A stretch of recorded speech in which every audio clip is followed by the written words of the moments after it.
about you, but that list in verses 2 and 3 is a really big ask for me. It's very human to find that really difficult. But we have God's help. We have the Spirit's help every day. God has, by his grace, do you remember what grace means? Yeah, that's right. God's riches at Christ's expense. The whole wealth of who God is and what he's done for us, won for us by Jesus. God, by his grace, has given us some gifts. It says that in verse 7. And there's a list of them, these gifts that help us to grow in Jesus. There's a list of them in verse 11. Can you find the list of gifts in verse 11?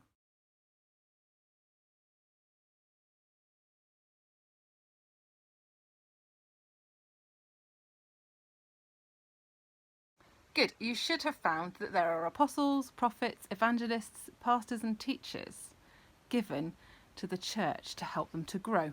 So what is their job? Look at verse 12.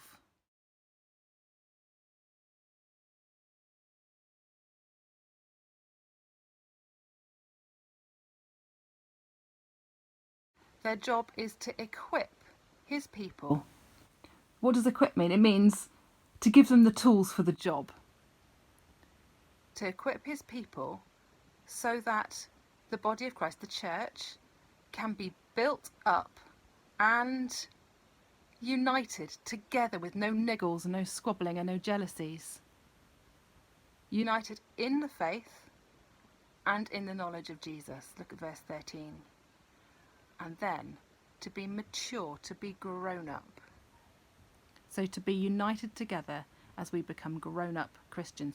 You don't have to be a grown up in your body to be a grown up in Jesus.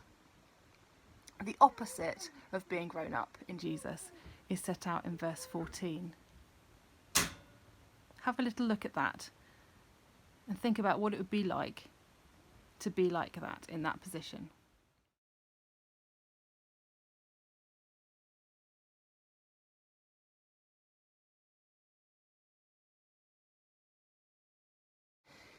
Verse 15, we're also asked to help each other. Look at verse 15. It says, speaking the truth in love, we will grow to be in every way mature, to be every way grown up. What does that being grown up look like in practice? It looks like Ephesians 4 verses 1 to 3, that list that we made at the beginning. And this mature body is structured around something really special. Have a look at verse 16. What is this body of the church, this growing up body, structured around? Have a little look at verse 16.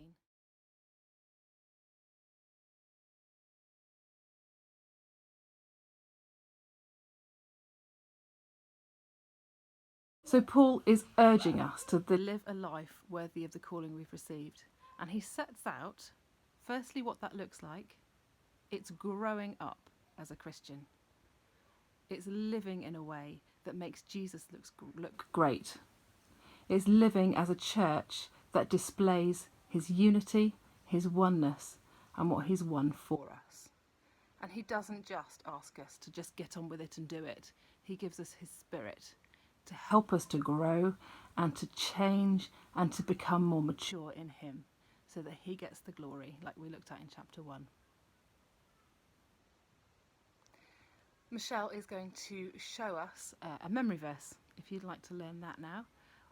It'd be really fun. Well, first of all, we're going to sing another couple of songs. I hope you have a really good sing and a dance as we go through this next bit on our YouTube stream together.